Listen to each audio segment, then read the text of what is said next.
We're here to visit one of the most glorious football clubs ever, AFC Ajax. 4 times European champions, 2 times world champions. Only 3 clubs have done better than that. But what people like the most about Ajax is the fact that it has created one of the most beautiful, one of the most spectacular football ever. The fact that it has developed an outstanding youth program that has given birth to great champions like Johan Cruyff, Dennis Bergkamp, Marco van Basten, Wesley Sneijder, and many others.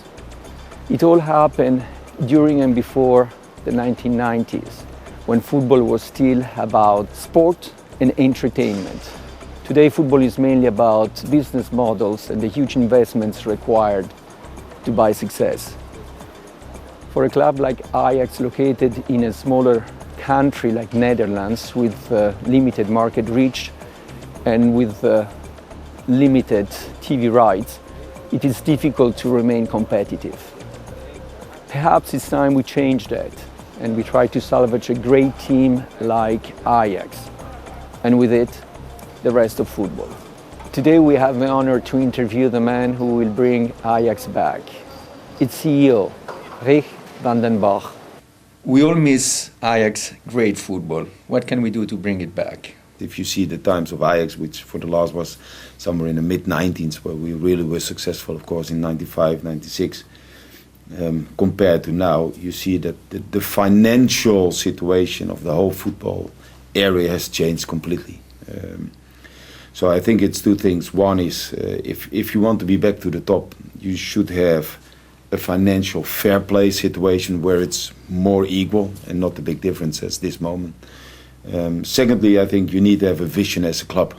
And I think especially the second thing you can influence, and that's what we try to do with Ajax, is really create a business model where we were successful in let's say, in the past with the education of youth, and bring that back and make sure that the youth education we have is again the very best of the whole world. What are the main reasons that you think that Ajax has lost contact with the great European teams like Real Madrid, Milan? I think the difference is the money. I mean, if you look to an Italian team, which a funder of a team spent about $1 billion in the last 6-7 years, and of course they won a triple last year. So yes, it's okay. I wonder who that person is. Yeah, but you will find it out with it. But you have that in many countries, of course. Also, if you look to Real, which is a tremendous team, great players, but they have a debt of almost $1 billion.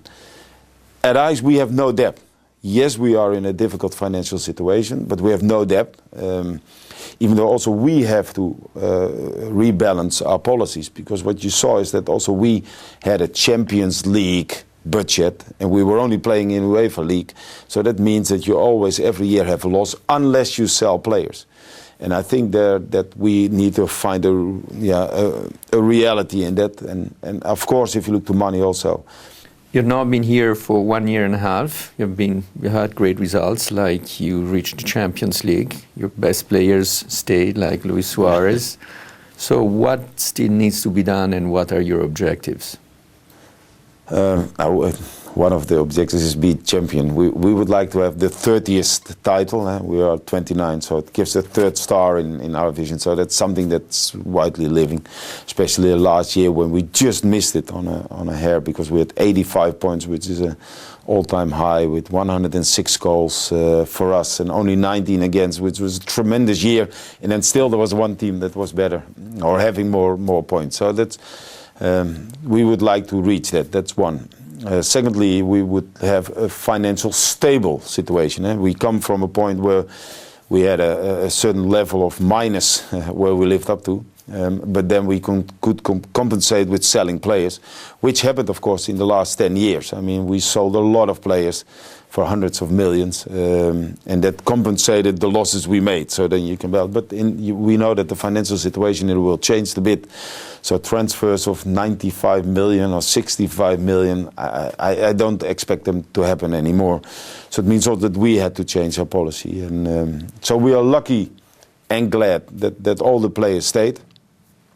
So, and you see it immediately in the results, because then the team is quicker in a sort of balance than in the last year, because you always had to change a lot of players, and so that's one. And secondly, it's the youth academy, of course. We are strong believers that by investing in youth, investing in the trainers, investing in the premises, making sure the ideology we have, so the vision we have is shared and everybody understands, is working with it and is educated in it, that will bring even more results than we had in the past. The one I think that Cruyff had, the 6+5, so every team would be obliged to have 6 players coming from the youth program. I suppose from a team like Ajax, that would be great. Yeah, it would help us tremendously, because we are used to that. I mean, especially now we have 8 youth players in our first team, and out of the 25 players we have in the A selection, it's 17. Mm-hmm. So that's about 60-70% of all those players are out of our own youth academy. I think it needs to be done, and not only by or for financial fair play or, let's say, just the competition, but also for your supporters.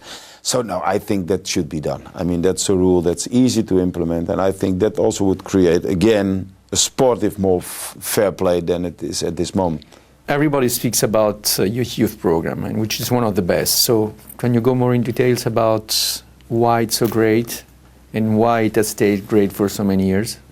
The 10% that are the top players, like Van der Vaart, Sneijder, we can name a lot of those guys, they're in the top 10%. That's a bit of luck.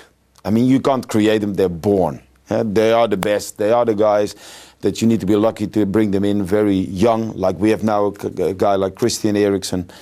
I mean, we know that this guy is going to be one of the best players in Europe. The other 80-90% is good scouting, especially around the areas here. So we have 70 scouts running around, making all the notes, bringing into the system, so we can really follow these guys and understand to bring the best in. Secondly, of course, having the best trainers. I mean, we have a lot of trainers that have had a career as a football player. I think the third thing what we do now is train the trainer, that he understands not only the technical and tactical capacity, but also the wider scope you need now to create this football play. Because you win games mentally. You don't win a game with only your legs and good football play. These guys now have 10,000 things to do. It's the computer, it's the film, it's the video, it's the gaming. What we now are doing here at the Youth Academy is bringing all the technology, what they used to work with, into the Youth Academy. It means that we have video systems, we have tracking systems, we can, the physiological systems that we can share the information. What are you doing? How are you improving? What went wrong?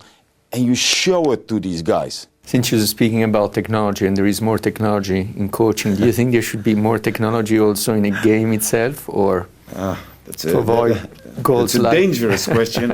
There is so much money involved now that I think that it's a necessity to have these things on the goal line, and even the audience would like it, and there can be just the same talks afterwards about all the decisions. So I think the lines, so is it the goal or not, should be in. There are some ideas, because I suppose that few people like this imbalance. So one of the ideas, for example, is the Benelux, the Belgium and Netherlands League, to allow the best teams to play, so largest market. I'm not a believer in this. Since our name is goal.com, what is your most memorable goal? The most memorable goal, which is the goal from Marco van Basten in 1988 against Russia, where nobody would have shot at goal, I think, when he was there, but he just did it on purpose. I mean, it was what he wanted to do. And it was not a lucky goal. Of course, you need a bit of luck, but that was what he was planning to do. And your most personal goal that you have scored? Yeah, I'm now that old that you start to forget some things. But I hope I'm still going to score them. Okay. Well, thank you very much. You're very welcome. Thank you. Thank you.